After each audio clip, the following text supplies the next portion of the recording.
The fact that you are focused on each month getting money, each month paying for my roof, each month paying for my food, each month. That's sad. Then you cannot think about what can I do now to build something that could be an established thing in 2 years. You take risk and you expend energy to get energy in return to eventually also spend that energy in a point of time in the future, right? Whatever you want to spend that on. And everything is made up or is maintained by energy. Everything, the plants, everything. We are looking at concrete or just stones, whatever, like they all came from an expenditure of energy. It's condensed energy in a certain way. Joining us today is Bram Kanstein, host of the Bitcoin for Millennials podcast. With over a decade of being immersed in the world of Bitcoin, Bram is on a mission to empower millennials with the knowledge of Bitcoin's transformative potential. Through his podcast, he delves into the intricacies of why Bitcoin serves as a vital exit ramp from the current monetary system. In doing this, Bram addresses the prevailing nihilism and apathy toward the deteriorating economic and geopolitical landscape many millennials feel. Bitcoin instead offers hope for a better future. Drawing from his extensive expertise as a startup consultant, he sheds light on the hopeful alternative that Bitcoin offers for a brighter financial future for both people and businesses. Before we get on with the video, we'd like to introduce our sponsors who have made this series possible: Stampseed, the Orange Pill app, and Swan. It's our mission to provide our audience with a safe, reliable, and robust way to buy, store, and learn about Bitcoin. Our partners are businesses and people we respect, and are products that we at Bit Intelligence personally use. You're watching 21 Voices. Without further ado, here is Bram Kanstein in Madeira, Portugal. The millennials that I'm then part of, right? Like we saw this entire transition, just linear TV, then very, very slow internet, then SMS. I remember that I was on the soccer field with my friends and we had like our first phone when we were like 14 or something, and we used to send text messages to each other, like from the one goal to the other, right? And we would imagine like there's a message flying, like an invisible thing flying here, and it's ending up in your phone and you're on the other side of the field. And I remember that was so fun that like we texted each other just nonsense, but just that magic of that communication was really, really cool. And I think at that moment in time, I didn't know about telegraph or how that changed like communication, or even printing books, etc. But now at this age, seeing this, it's the exact same thing.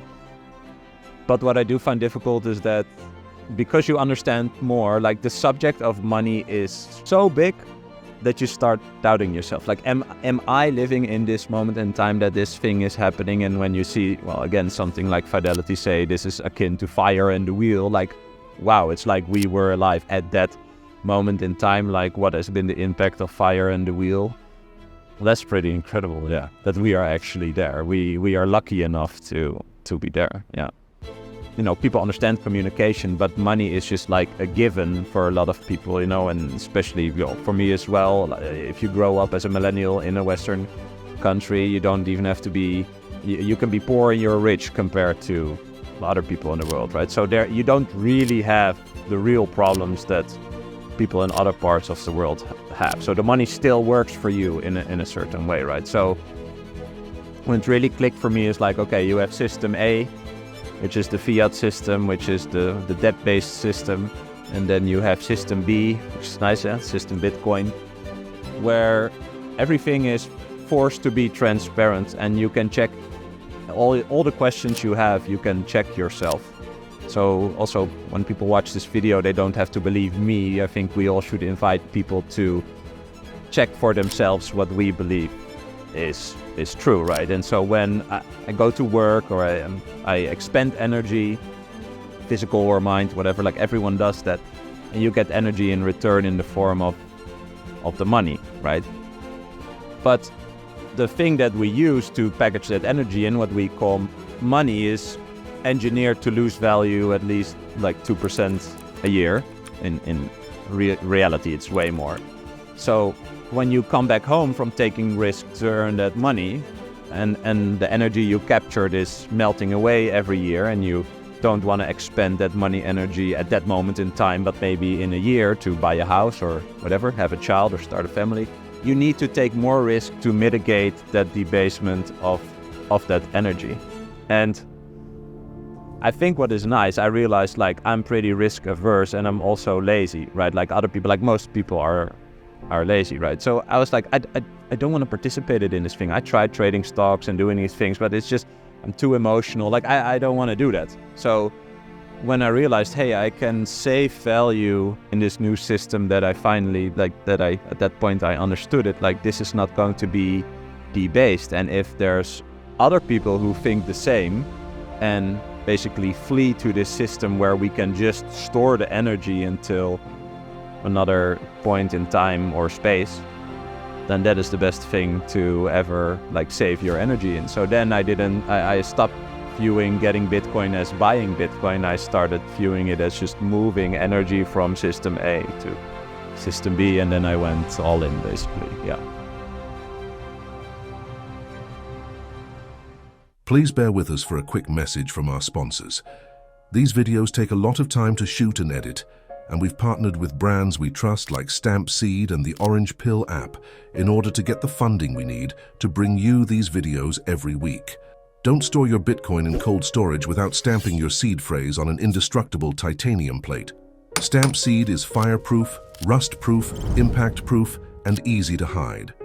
It has no loose parts and will give you ultimate peace of mind that your Bitcoin is safe and sound for the long term. Click the link in the description below for 15% off your stamping kit. When I finally got Bitcoin, it hit me like a lightning bolt. This was the currency of the future, the only money that truly mattered. But there was a problem. I was a lone hodler in a sea of skeptics. That is, until I discovered the Orange Pill app. Suddenly, I was connected with a network of like-minded Bitcoin enthusiasts right in my own city. The Orange Pill app is more than just a social network. It's a community of passionate individuals determined to change the world, one Satoshi at a time. This series is brought to you by Swan and created by Bit Intelligence.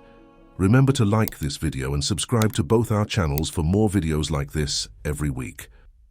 You take risk and you expend energy to get energy in return to eventually also spend that energy in a point of time in the future, right? Whatever you want to spend that on. So if you watch this video, look to the right wherever you are, look at anything you see, and everything is made up or is maintained by energy. Everything, the plants, everything. We are looking at concrete or just stones, whatever, like they all came from an expenditure of energy. It's condensed energy in a certain way. And so if your life is a set amount of time where you can expend energy to do things, then you should be able to expend that energy whenever you want.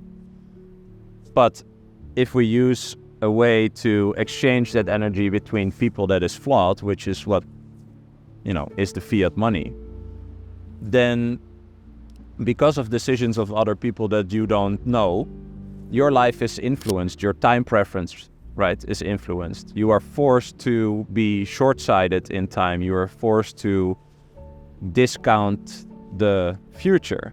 But if you think about life and you think about, okay, I have a certain amount of time on this life, which, nobody knows how long they have. But you should not discount your future. You are building towards a future. Like if you get a child, you are building towards a future. You want to see that child grow up. But if you're forced to make decisions or forced to be an investor, then that time is discounted or it's stolen from you or it's corrupted in a sense. Your freedom is gone, or at least it's influenced by that. And that doesn't sound like freedom to me, like wherever you live or whatever the rules are. Of course, people need to follow rules to interact with each other, but this is the base layer of interaction with each other. You have a trade, I have a trade, we shake hands on a certain deal. That should be enough. If you agree that everything that you do costs energy to create or maintain, and therefore you get rewarded in energy as well, think an energy example is good, right? So let's say you have a pizza and it's 1,000 calories, and you have 8 pieces in that pizza, right? Then each piece is 125 calories. So let's say you do something for me and you say that you're going to expend 125 calories, so you want 1 piece of the pizza from me. Then that is what we shake hands upon, and I give you that piece of pizza. You can eat, you replenish your energy, and then you can, you're still alive, you can expend that energy again. And so what people think about inflation is that when the governments or the banks create money, that the pizza gets bigger, that they create that energy, but energy cannot be created from nothing. So what they do is they cut the slices. So it goes from 8 to 16 pieces. But then when I hire you again, you still expend 125 calories, and now you say, I want 2 units of the pizza that you are paying me with. So that is also the difference between value, which is the energy, and the price, which is the units in which we exchange that value, right? So first you wanted 1 unit of the pizza, now you want 2, and that is for me the explanation of inflation. Like for me that is just it. Well, people have different wants and needs, right? So if you want to stack or save that energy towards the future for whatever is your want or need, right? It's different levels between different people. You now, let's say, have to write, I don't know what the CPI number in America is, but it's not the real number, right? So the real inflation is way bigger. I'm not going to say any numbers, I don't know exactly, but it is way bigger, right? And so first you have to mitigate that to 0 by taking more risk after your job or your venture, and only then you can build. And so it's basically what we just said. It steals your time that you could invest in that thing that you want to buy or create, and if you think about, for example, creating a family, you want to create a certain type of certainty before you step into that uncertainty, right? And so actually last week I had a talk with a guy who I deem very, very smart, but then I asked him, like, do you have children?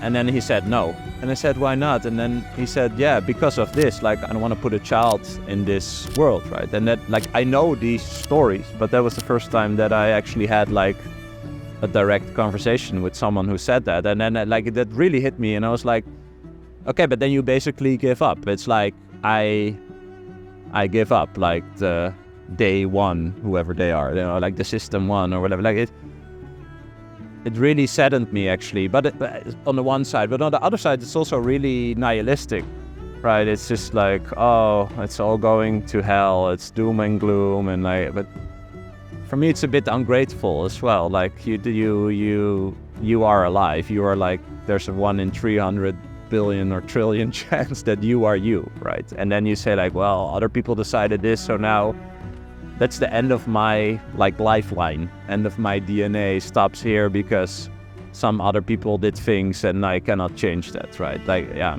I think that is not the way that you should look at your life, right? The whole goal is to make new life and build more and enhance it together. And so there's people that give up, like, that is, yeah, it's very saddening for me. Bram's insights offer hope amidst all the problems unraveling in our society, showcasing Bitcoin's potential as a transformative force for millennials and beyond. He highlights the importance of understanding Bitcoin as an alternative to the current monetary system, and describes how your money is your energy, your battery of time. If you look at it this way, then you begin to understand why inflation steals your time. And what is your time if not the most precious commodity of your life? Stay tuned for more enlightening discussions, and remember to subscribe for the latest recaps, insights, and films about all things Bitcoin. What's up, everyone? My name's Bevan, and I'm the creator of the Bit Intelligence YouTube channel. We partnered with Swan for this original series so that we could reach the largest audience possible. If you enjoyed this video, make sure you hit that like button and subscribe to both of our channels below so that you don't miss a single episode. This is 21 Voices. If you want to watch another episode, try this one here. We'll see you next time.